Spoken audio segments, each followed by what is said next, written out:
Sejam muito bem-vindos ao Mesa de Debates. Aqui estou de volta, né, trazendo aqui mais uma live aí para vocês, ouvintes, participantes aí do nosso podcast. E no dia de hoje, né, a Flávia, né, professora Flávia de São Paulo, retorna aqui no Mesa de Debates. Ela que esteve aqui no ano passado, né, para apresentar sua candidatura a vice-governadora do estado de São Paulo pelo PSTU.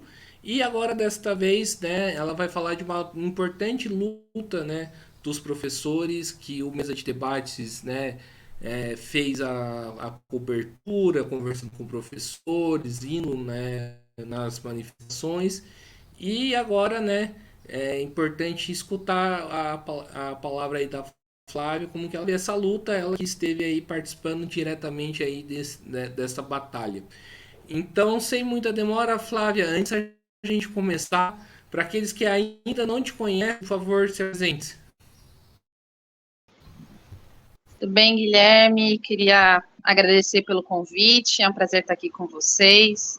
Boa tarde para todo mundo que está aí vendo a gente. Eu sou professora aqui do estado de São Paulo, dou aula de Sociologia, sou diretora da PUESP pela oposição e também sou da Executiva Nacional da CSP com Luta, Central Sindical e Popular. E aí também sou do PSTU, sou militante há alguns anos, estamos hoje nessa batalha aí na luta em defesa da escola pública.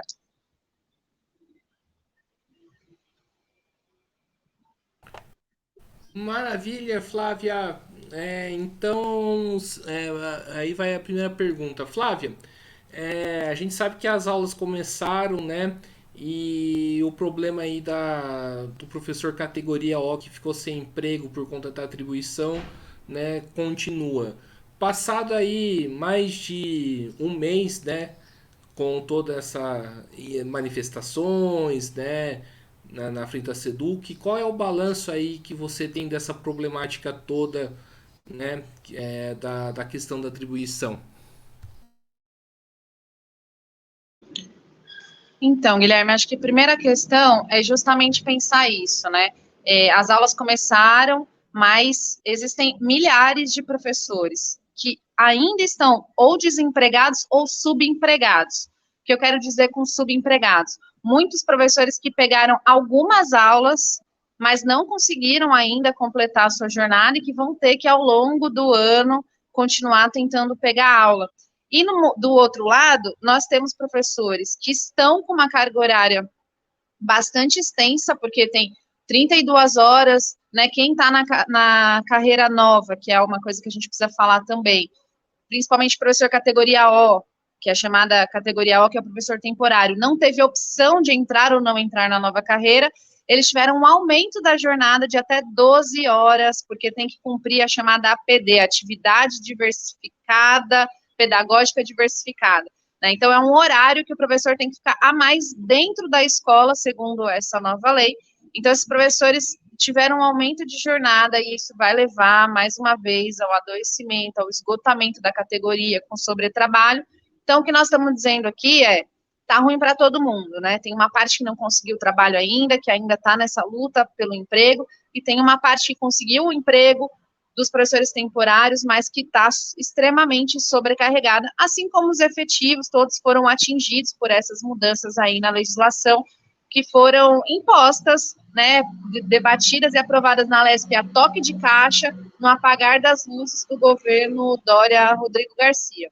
Então, nós estamos aqui reforçando, inclusive, a atenção para essa questão. A luta em defesa dos empregos, porque hoje tem muitos professores que ainda não estão conseguindo trabalhar, né, e inclusive professores que são antigos de rede. Eu tenho falado com professoras, principalmente mulheres, que têm aí 10, 15, até 30 anos de serviço público, que contribuem com a educação, e que até esse momento não conseguiram aula, foram lesadas pelas mudanças na legislação de atribuição, e simplesmente estão sendo impedidas de dar continuidade ao seu trabalho na sala de aula. Ou seja, o prejuízo para isso não é só dos professores que estão desempregados. O prejuízo é dos estudantes, principalmente, a comunidade escolar está sendo duramente atingida, e o prejuízo também é dos professores que conseguiram aula, mas que não sabem se o ano que vem vão conseguir. porque o que o governo está fazendo é uma política de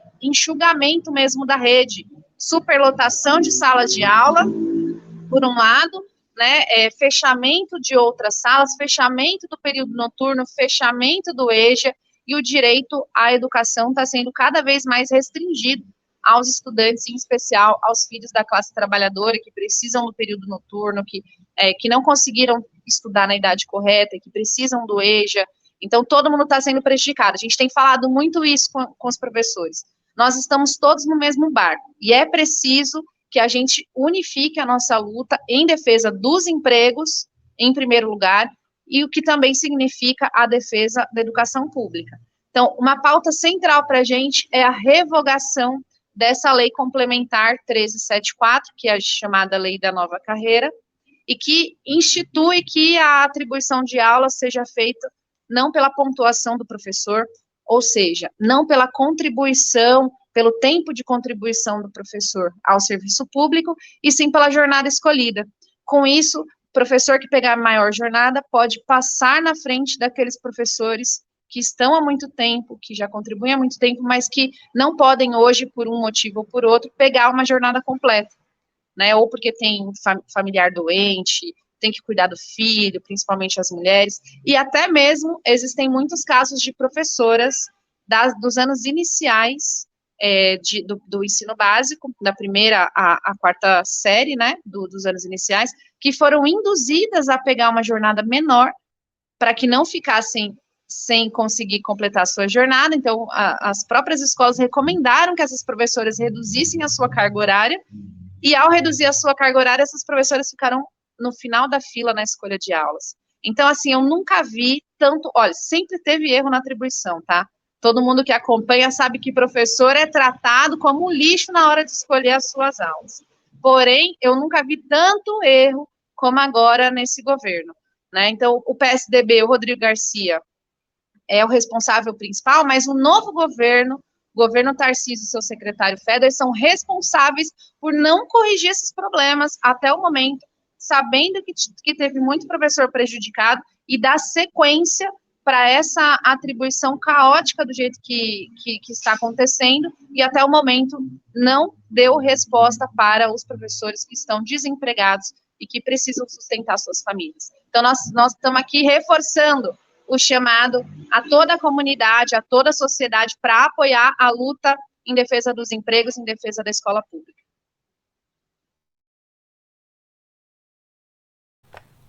E, Flávio, você tocou num assunto interessante que eu ia perguntar, né, nessa próxima pergunta. Como que tem lidado aí né, eu queria que você falasse mais, o novo governo aí do Tarcísio Parra Feder, né, em relação a esse problema, né?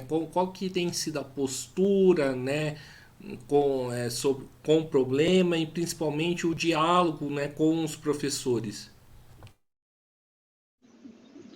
Então, acho que a gente precisa ressaltar que o Feder, né, o novo secretário de Educação aí do Tarcísio, ele não entende nada de educação, ele não é um pedagogo, ele não tem licenciatura, ele é um empresário, né? Inclusive, ele já chega na Secretaria de Educação com um escândalo para lidar, porque a SEDUC fez uma contratação milionária, parece que chegou quase a 200 milhões de reais, com a empresa de tecnologia que foi criada pelo Feder, que o Feder é um dos fundadores dessa empresa. Então, assim, já tem aí uma irregularidade, a gente exige que seja investigado isso, inclusive, porque não pode ser que o secretário de Educação use a secretaria como meio de negócio, né, para ganhar dinheiro, para alavancar seus negócios pessoais. Então, esse é o primeiro questionamento.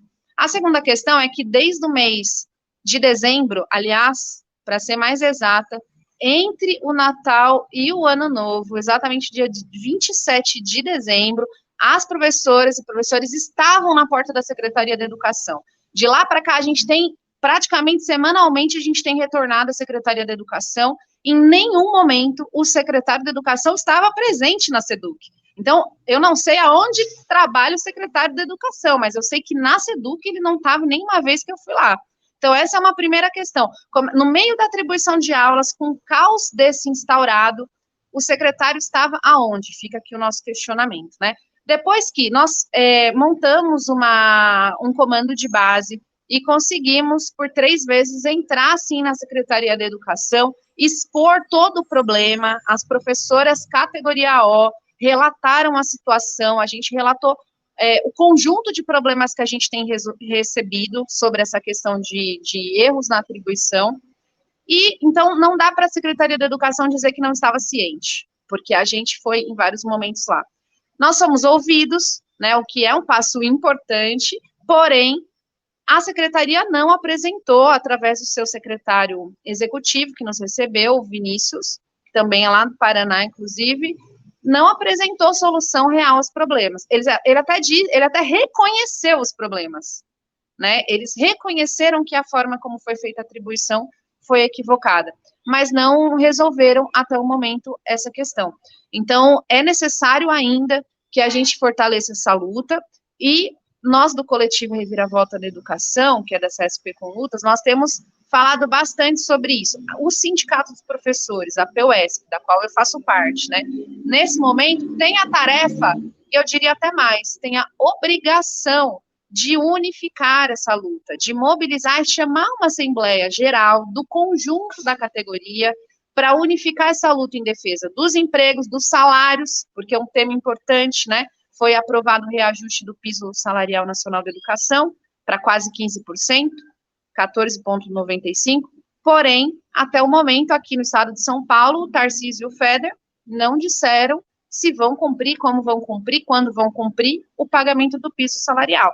Então, nós temos essa questão e temos aí todos os problemas decorrentes da reforma do ensino médio, que, na minha opinião, junto com essa lei da nova carreira, é a grande responsável pelos problemas, pela redução do emprego, porque ela impõe essa política de enxugamento da rede.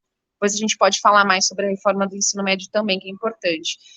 Então, o sindicato precisa chamar uma assembleia, unificar o conjunto da categoria, né, com uma campanha em defesa dos empregos, dos salários e da educação, pela revogação da lei da nova carreira e pela revogação da reforma do ensino médio. Sem isso, nós não conseguimos defender os empregos, porque nós podemos resolver o problema agora, de quem está fora e precisa entrar na sala de aula. Isso é muito importante, emergencial.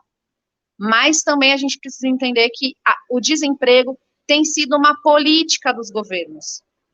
Na medida em que se enxuga a rede, se reduz os empregos, justamente para incentivar maior privatização, empresas privadas atuando dentro das escolas públicas. Então, todos esses projetos, na nossa opinião, estão amarrados. E a única maneira de impor uma derrota ao governo e garantir o direito à educação de qualidade e ao emprego de qualidade é a gente atuando de forma unificada pela revogação desses projetos no conjunto.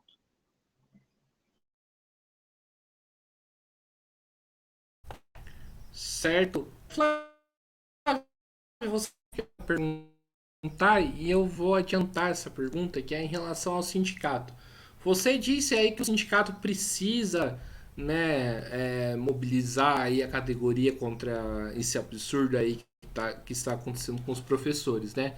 Mas a pergunta que fica é, o sindicato, principalmente a direção majoritária do sindicato, tem feito isso, sim ou não? E se não, por quê? Não tem feito isso, inclusive, a maior parte das vezes que nós fomos na Secretaria da Educação, junto com professores, com professoras da base da categoria, o sindicato ou a direção majoritária do sindicato sequer se fez presente em todas as vezes que a gente estava lá. E, em alguns casos, se fez presente, mas não tirou iniciativas concretas para organizar a luta ou para unificar com o conjunto da categoria. A Assembleia, até o momento, não foi marcada a data da Assembleia, né? Então, isso é muito grave, porque aí deixa esses professores que estão aí na luta pela defesa dos empregos para trás. E isso, na nossa opinião, é um erro absurdo.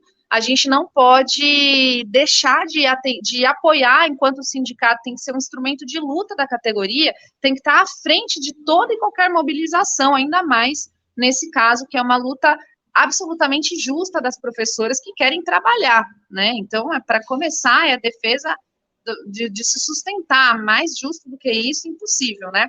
E o sindicato, a direção majoritária da PUESP, né, nomeadamente aí a presidente, que é a Bebel, e a articulação sindical do PT, que é a chapa, vamos dizer assim, da presidente, além de não se colocar à frente dessa luta, muitas vezes atacou as professoras que estavam fazendo mobilização, né? Como se essas professoras quisessem fazer algo por fora do sindicato. Fomos acusados de fazer paralelismo sindical, de golpismo no sindicato, que é um absurdo completo, né? Porque, na verdade, era uma mobilização de enfrentamento ao governo Tarcísio, ao governo Feder, e de luta por empregos, como eu já falei, e o papel do sindicato, na nossa opinião, era justamente estar lá, na chuva, como a gente enfrentou chuva em muitos momentos, e tentando entrar na Secretaria de Educação para exigir uma solução do governo, né?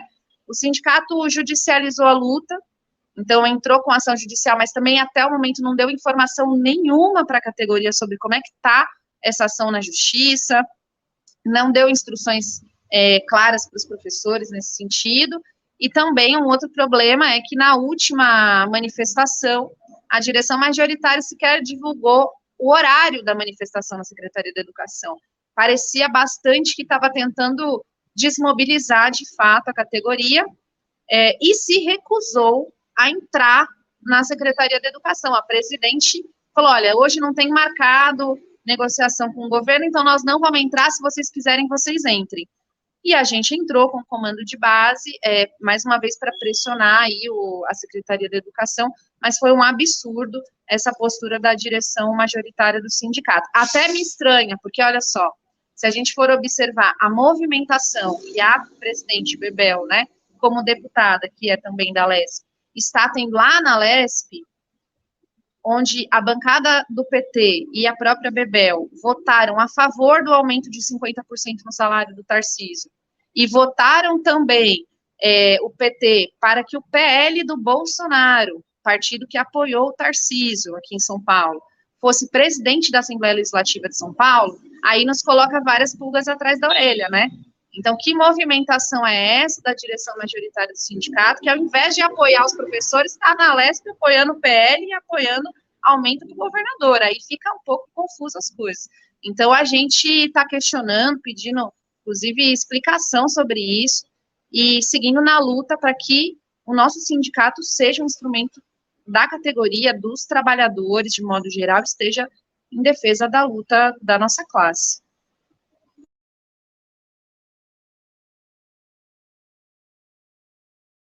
Certo. E ainda sobre essa questão do sindicato, Flávia, né? Quais têm sido aí as ações das oposições, né, em relação a essa postura aí da chapa majoritária? E eu fiquei sabendo aí que vai ter, né, na POSP, eu tive a oportunidade aí já de participar de uma já há muito tempo atrás, vai fazer quase 10 anos. E eu espero, né, que particularmente que o sindicato tenha uma renovada, né, né, porque precisa, né? E a pergunta que eu faço aí para você, então, né, o que as oposições estão fazendo aí para mudar essa estrutura sindical?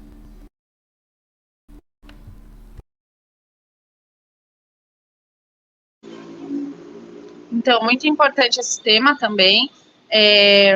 Assim, primeiro, eu acho que é fundamental mesmo essa renovação, tá? Eu acho que passou da hora. A gente não teve eleição do sindicato no ano passado por conta da pandemia, mas esse ano vai ter eleição. Não tem calendário marcado. É possível que fique entre abril e maio a eleição. E nós, do Coletivo Reviravolta, junto com outras forças políticas, pessoal da oposição combativa, nós estamos fazendo um chamado para as forças de oposição, para que a gente construa uma chapa unificada de toda a oposição para derrotar essa burocracia sindical que está há décadas na direção do sindicato e que, lamentavelmente, hoje não representa mais os interesses da categoria e tenta cada vez mais fazer do sindicato quase que um puxadinho, vamos dizer assim, do mandato parlamentar da presidente Bebel. Então, nós achamos que, com isso, perde toda a categoria, né, e a gente vai ter uma tarefa muito grande esse ano de enfrentar os ataques do governo Tarcísio, que é um bolsonarista, que vai vir para atacar a categoria, que já defendeu na sua campanha eleitoral, o Tarcísio já defendeu que ele é a favor da meritocracia como critério para seleção de professores, para o salário, ele já defendeu que, inclusive, não se tenha mais cargo de professor e de diretor, mas que se transforme isso em, executivo da educação, esse é o termo que ele usa, toda essa linguagem empresarial, né?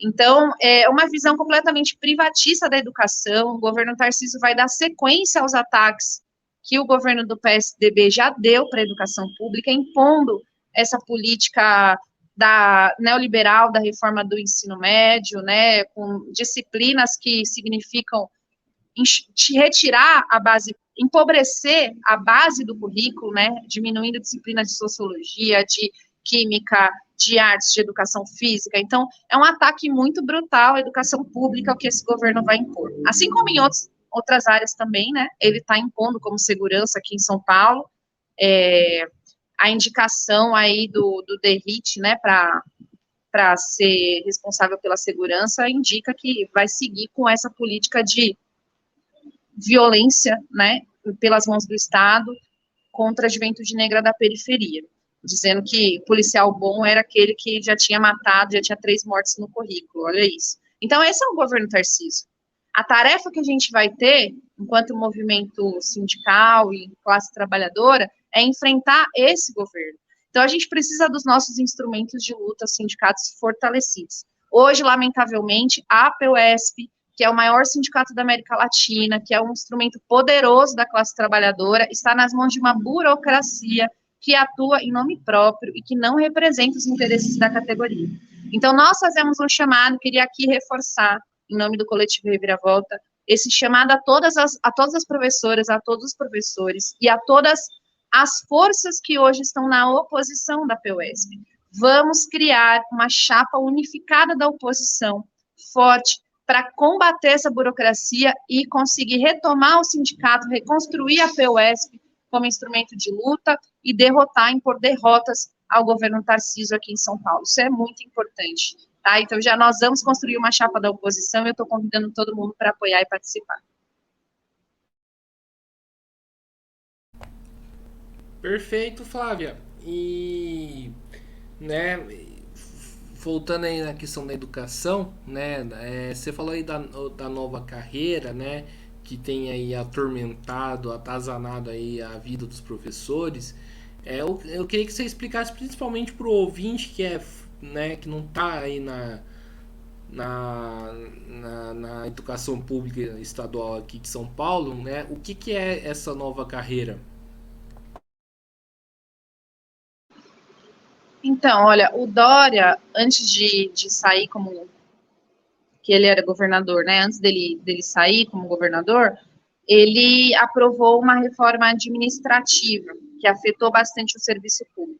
A lógica da reforma administrativa, que inclusive existe uma discussão em nível nacional, ela é sempre uma lógica de enxugar a máquina pública, mas não é à toa, né? E não é porque tem muito gasto. Entende direito que a educação, que a saúde, como gasto e prejuízo. Então, eles querem enxugar a máquina pública para favorecer o crescimento dos serviços privados.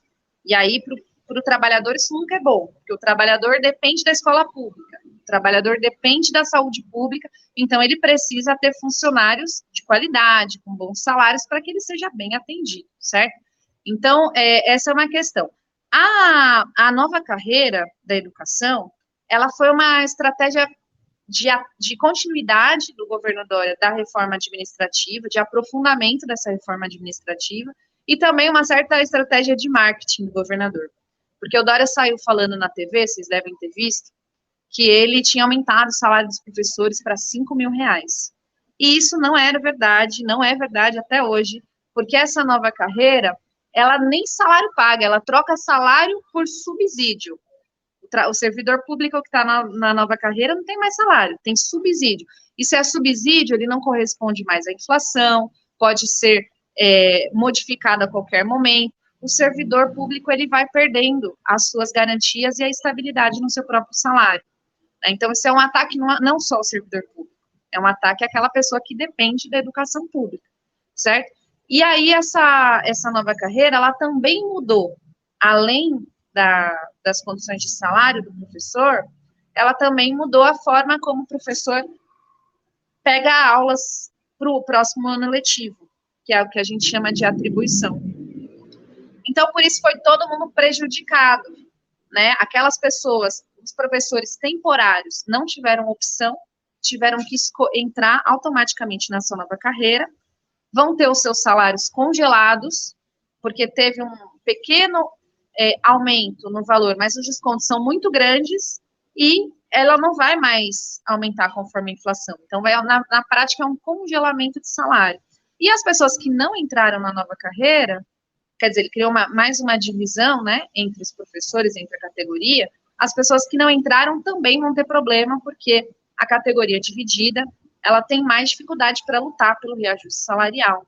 Então, são problemas bastante graves, mas, na minha opinião, o problema central é que ela estimula o desemprego, como a gente está vendo agora nesse problema da atribuição de aulas. Então, os professores que não pegarem toda a carga completa, além de aumentar a jornada, né, aqueles professores que não pegarem toda a carga completa não conseguem trabalhar. E com isso ele vai reduzindo cada vez mais o número de professores, enxugando e barateando o serviço público, e o prejuízo fica para os estudantes e para os professores também. Então, a revogação dessa lei da nova carreira, ela é fundamental, é essencial para a gente combater o aumento da jornada de trabalho, congelamento salarial e a troca por subsídio, e defender direitos básicos da categoria que foram retirados ao longo aí dos últimos anos de governo do PSDB. E que agora o Tarcísio, ao invés de revogar, está, na verdade, tentando aprofundar e dar continuidade para essa mesma lógica. Sim, e seguindo aqui nosso formulário aí de perguntas, né? Em relação, né, da questão da unificação da categoria, né? Porque assim, uma das coisas que eu percebi, Flávia, né, nesse ataque aí contra os professores é que, né, é a divisão do professor que está há muito tempo, né, na casa com o professor que vai entrar agora, né? Como que lidar com essa divisão aí na categoria que pelas próprias entrevistas aqui no Mesa de Debates, eu percebi que, né, que tá acontecendo.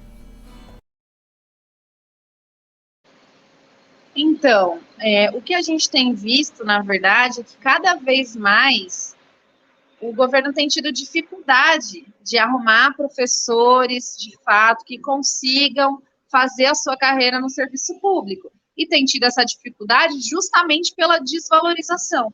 Então, as pessoas que ingressam no serviço público, dificilmente elas conseguem ficar muitos anos. Se elas tiverem chance de fazer outra coisa, elas vão fazer outra coisa, porque não é fácil ser professor.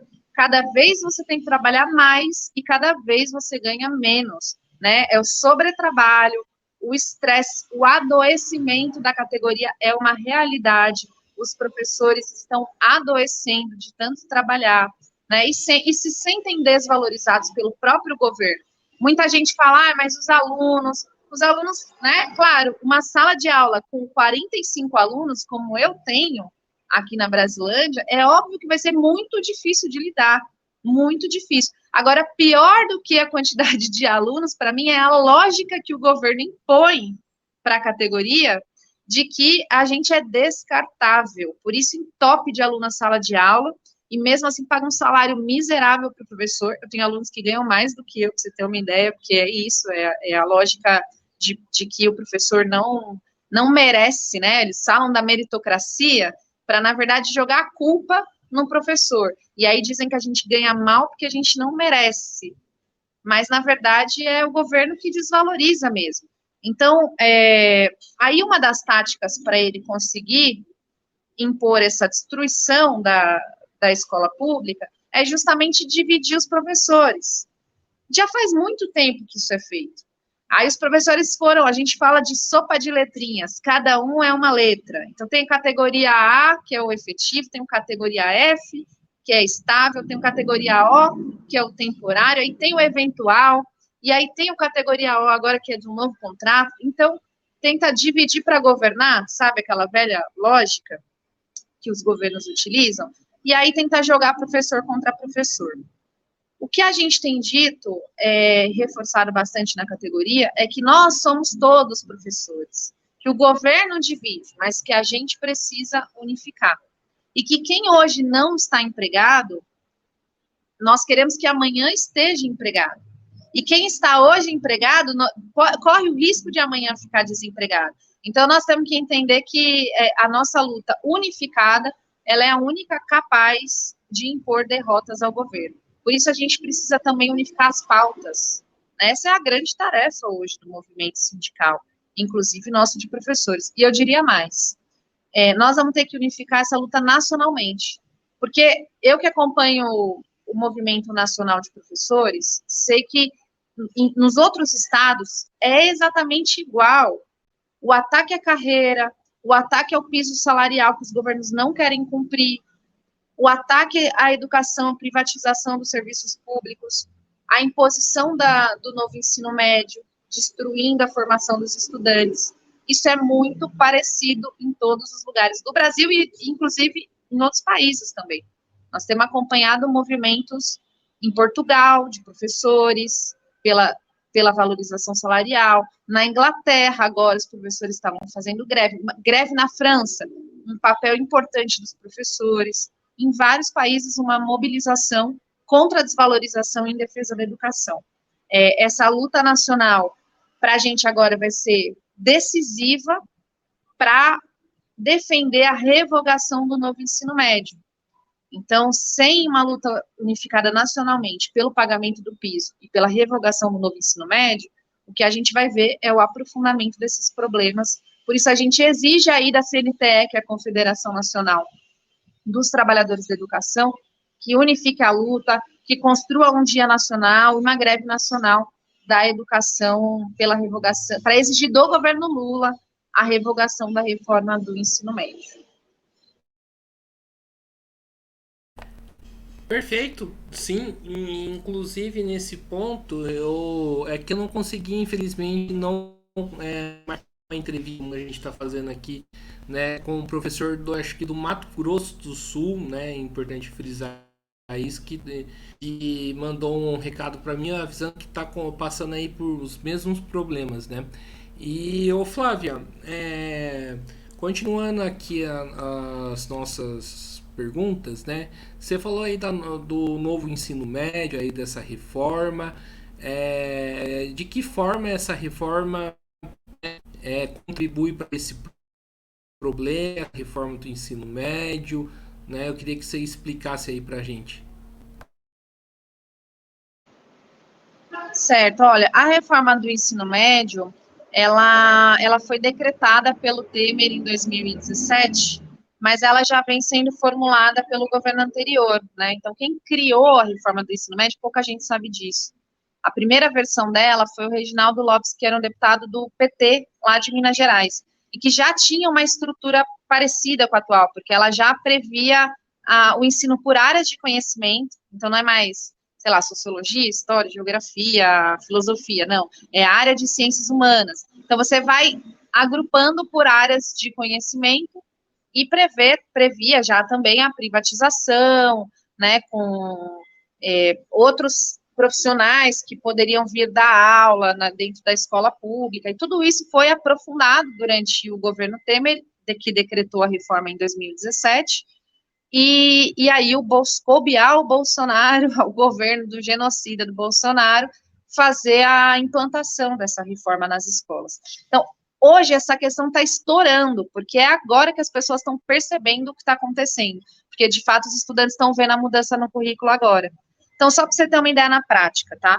Os meus alunos do terceiro ano do ensino médio, que vão prestar Enem esse ano, que né, vão querer entrar para a faculdade no ano que vem, eles tiveram reduzidas as disciplinas de português, reduzida matemática, não tem mais aula de química, não tem mais aula de sociologia no terceiro ano do ensino médio, não tem mais aula de filosofia, história, educação física, artes, tudo isso foi reduzido, enxugado, e no lugar, o que eles têm?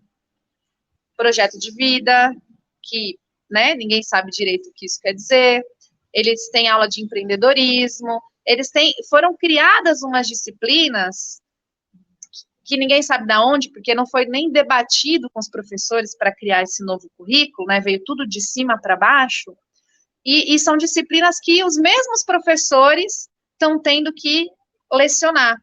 Então, o mesmo professor que está lecionando não só mais a sua disciplina de formação, mas umas 4 ou 5 ou mais disciplinas que ele sequer teve alguma formação para ensinar. Então, olha como isso leva à precarização do trabalho, mas também do ensino, e a qualidade da formação completamente prejudicada.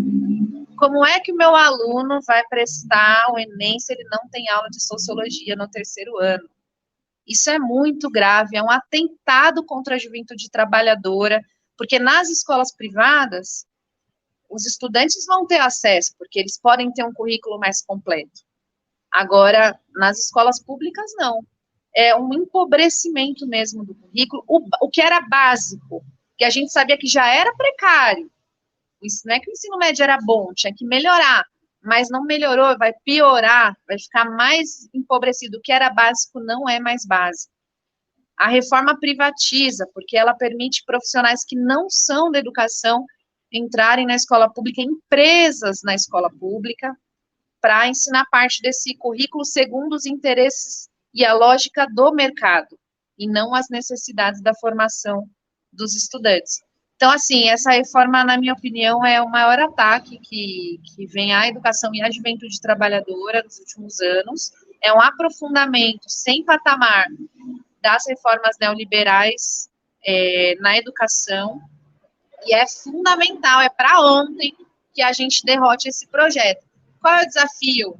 Né? O atual Ministério da Educação, o MEC, vocês devem ter acompanhado, foi composto junto com esses grupos empresariais que ajudaram a elaborar essa reforma. Então, a Fundação Lehman, que tem, né, o Jorge Lehman é o cara mais rico do Brasil, pra vocês terem uma ideia, o cara que está por trás, inclusive, um dos caras do escândalo aí das lojas americanas, né? Vocês estão acompanhando essa situação. Então, esse pessoal que não está interessado na educação, está interessado em ganhar dinheiro, esses grandes capitalistas, eles estão dentro do MEC, ajudando a formular as políticas educacionais, inclusive com o governo Lula, e com o Camilo agora, que é o ministro.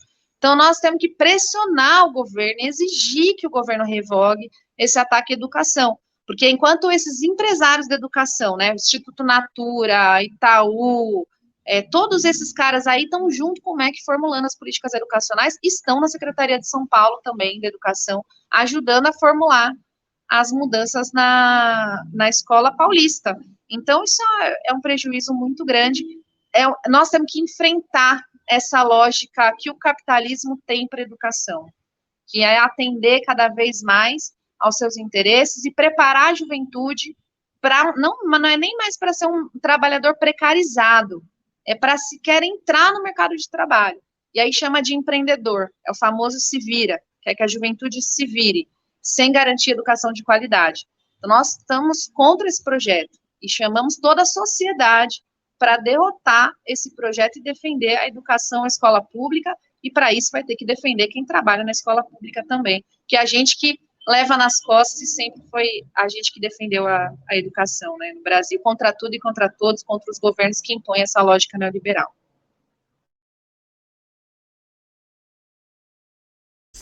Certo. Então, né, falou aí do governo Lula, né? O governo Lula não tem interesse, então, em revogar essa reforma do ensino médio, né? E isso significa, na sua opinião? Na minha opinião, isso acaba refletindo, né, esse conjunto de alianças que não só o governo Lula, mas todo o PT, né, coloca no seu programa aí, quando escolhe governar com a chamada frente ampla. Então, governar junto com esses mesmos partidos e essas empresas também, né, que vem aplicando esse projeto de destruição dos direitos dos serviços públicos ao longo das últimas décadas. Então, a chamada frente ampla, essa política de colaboração de classes do PT, né, que chama os trabalhadores a confiar que a saída para os seus problemas estão justamente nessa confiança nos principais empresários, banqueiros do país, que vai vir daí, dessa aliança de classes, qualquer solução para os nossos problemas, na minha opinião, isso é um desserviço para a classe trabalhadora.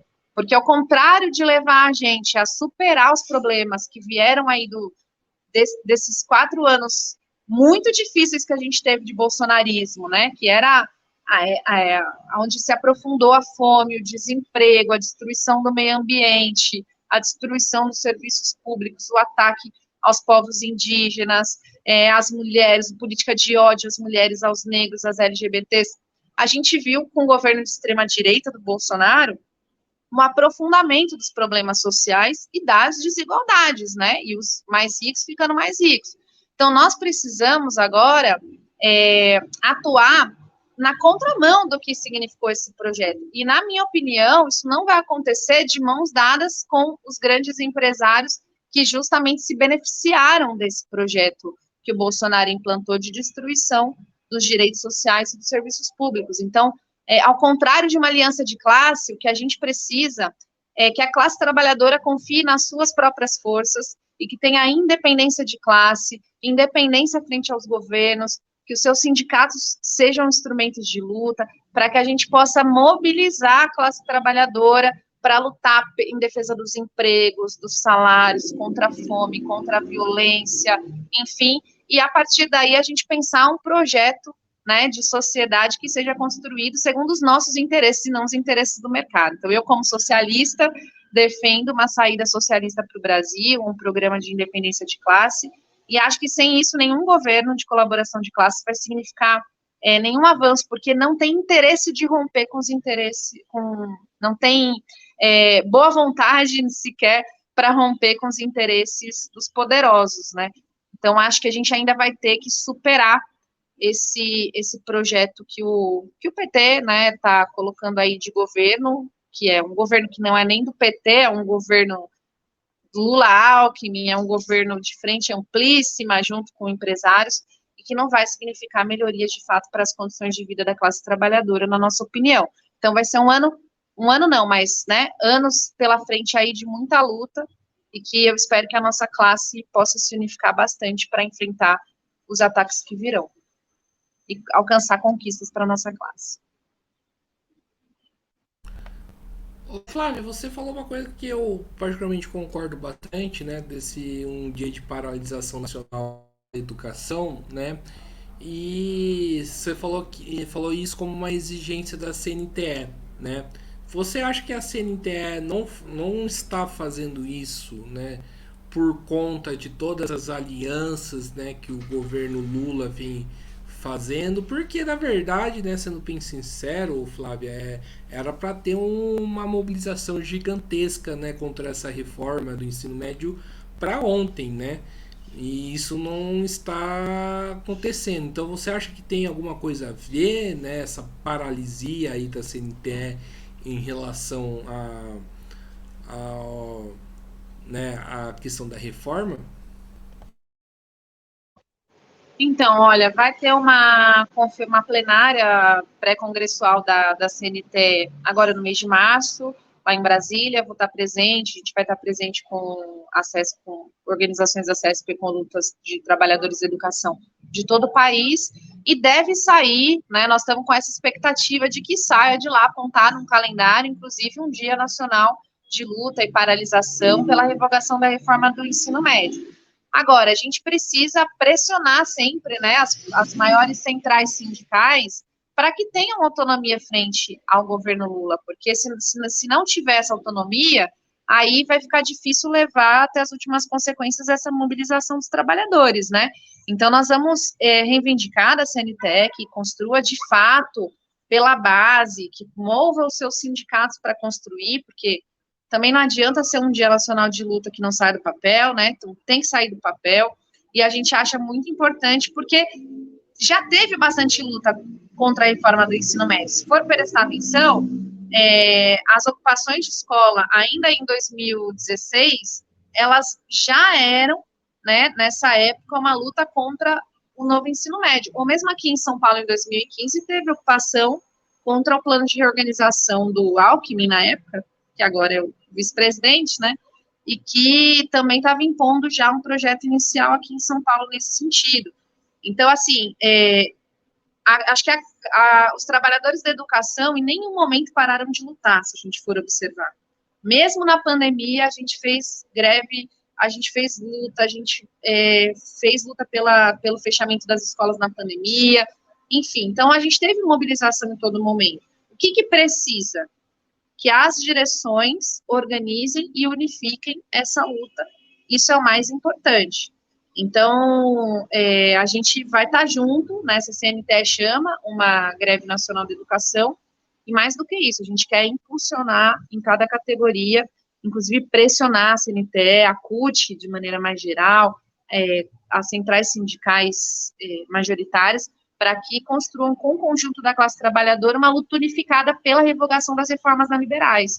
Que a gente fala da reforma do ensino médio, mas a gente não pode esquecer também a reforma trabalhista, a reforma da Previdência, todas, e a própria reforma administrativa, que foi aprovada em São Paulo, mas nacionalmente ainda não, mas todas elas aprofundam esses mesmos problemas, né? O desemprego, o escateamento de serviços públicos e retirada dos direitos dos trabalhadores. Aqui em São Paulo tem professor que se aposenta e tem que voltar a trabalhar como trabalhador precário, porque não consegue sobreviver com a aposentadoria. Uma situação bastante complicada. Tem que derrotar. Certo. E voltando aí pro problema, né, principal aí do nosso debate, né, ô Flávio? Como que os alunos e principalmente os pais de alunos estão recebendo aí esse problema aí da questão da atribuição, né? Qual tem sido aí a postura da comunidade escolar em relação a isso? Então, a gente tem chamado a comunidade a apoiar essa luta pelos empregos, inclusive aqueles professores que já voltaram, que já conseguiram aula, que conseguiram atribuir aula, que estão nas escolas nesse momento, né? A gente entende que os estudantes já estão na escola, mas a gente não pode esquecer que tem muito professor que não conseguiu até o momento o seu emprego. Então, para a gente é muito importante o apoio dos pais, o apoio dos estudantes e de toda a comunidade a essa luta em defesa dos empregos, porque no final do ano tem uma nova atribuição de aulas. E aí a gente sabe que os problemas recomeçam.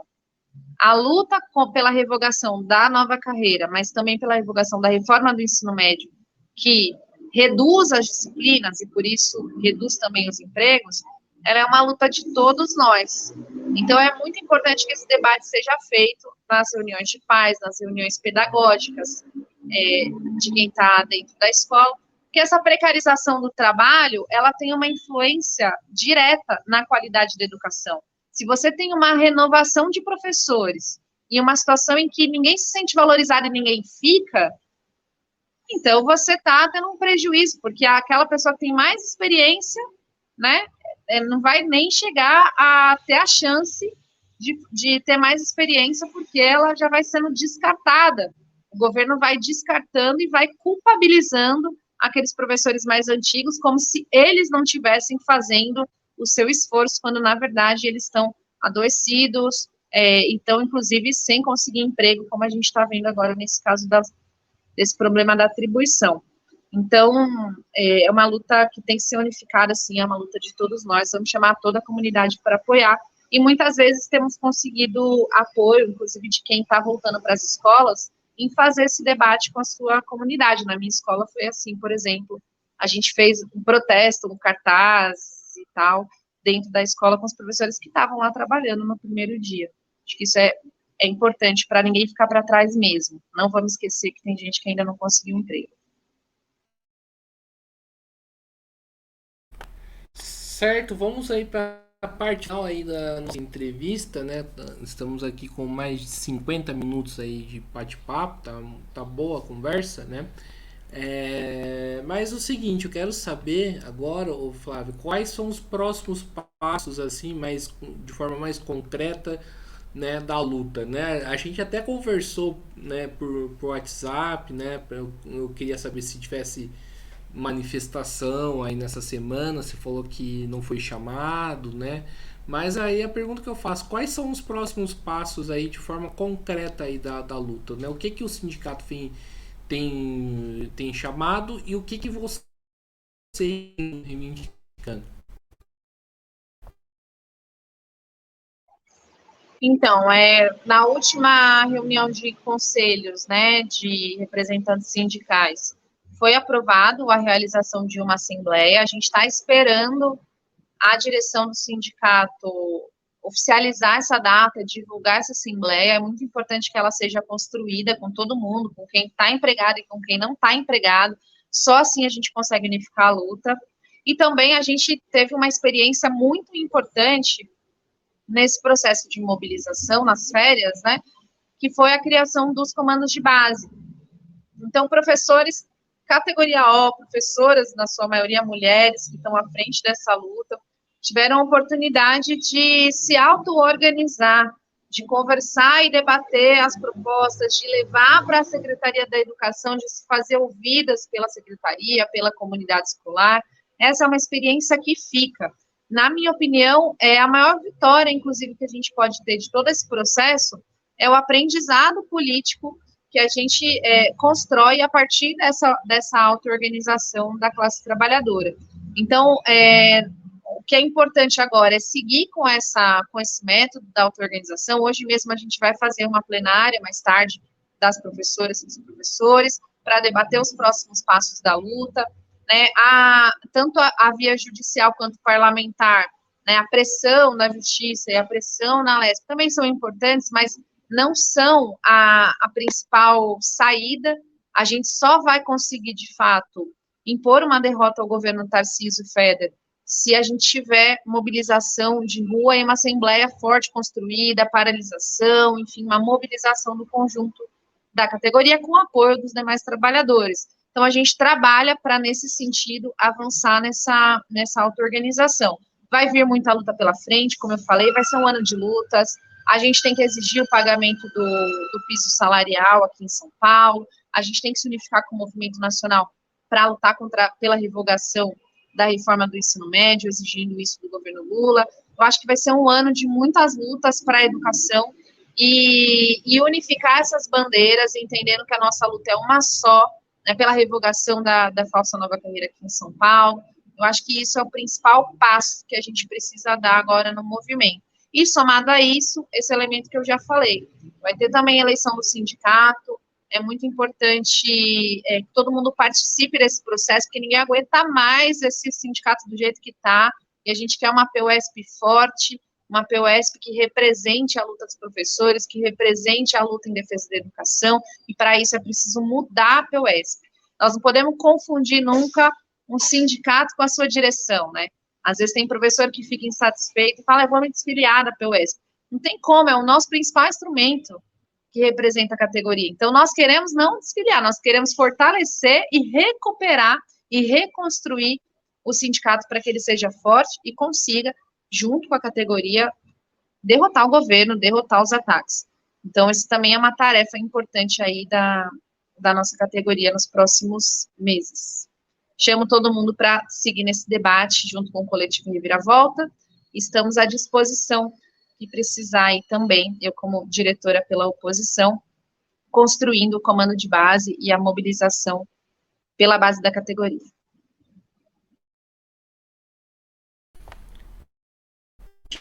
Indo, finalizando, falou aí desses base, quem, né, está, né, impulsionando, quais são as forças aí, né, delas, né, se o sindicato, né, tem dado, comparecido aí na, né, para participar desses comandos e apoiado também, inclusive financeiramente também, né, esses comandos de base, como que tem sido feito aí toda essa organização? Então, do comando de base tem alguns coletivos, algumas forças que participam. Não vou citar para não ser injusta, porque eu não sei todas aqui de cabeça, mas quem sustenta mesmo a mobilização são os professores que não são independentes, que não são de nenhuma corrente, ou que são de vários coletivos. Então, isso é importante fortalecer, envolver outras forças da oposição, isso é importante. A gente tem uma movimentação com as correntes da oposição na oposição combativa, a gente vai fazer uma plenária com esses setores também amanhã, que é sábado, para seguir avançando na nossa organização, inclusive para a formação da chapa da PUESP e para a discussão de um programa em comum. Então, isso é um elemento importante também, a oposição combativa está nessa disputa aí para conseguir traçar um caminho, né, para reconstruir o nosso sindicato, a gente valoriza muito. E o nosso coletivo, né, que é o Reviravolta, também segue se organizando e chamando pela base os professores para esse projeto, para esse desafio, que não é fácil. Muitas vezes a direção majoritária se enfrentou com o próprio comando, né, questionou a auto-organização, como eu já coloquei aqui, mas a gente acha que é equivocado, porque não tem como ter avanço na nossa luta e conseguir vitórias para a categoria se a gente não apostar que os professores estejam nessa luta. O sindicato não é maior que os professores. O sindicato, ele só é forte, só é grande e importante se ele tiver os professores do lado dele. O sindicato precisa da mobilização e da participação da categoria, é assim que ele se fortalece. E a gente tem apostado bastante nessa construção, porque, na nossa opinião, é necessário para a gente conseguir defender a escola pública, que é o nosso principal desafio, e os direitos da classe trabalhadora.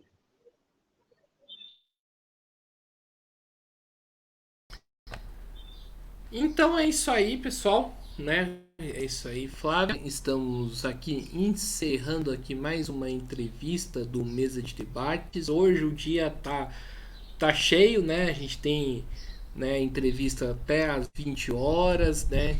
É, e inclusive então convido aí todos que, né, que estão acompanhando essa maratona a acompanharem até o final, né? E fora isso, quero aqui agradecer a participação da Flávia, na atenção, e passo a bola aqui para ela falar, fazer as considerações.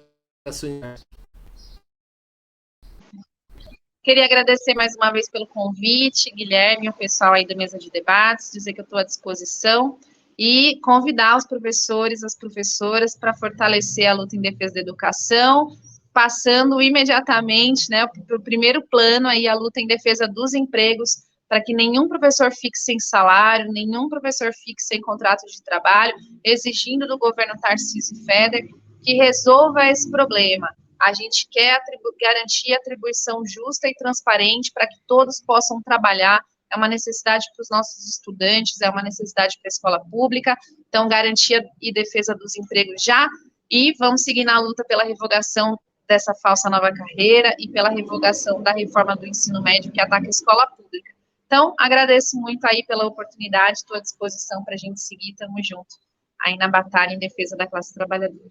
Um abraço para todo mundo.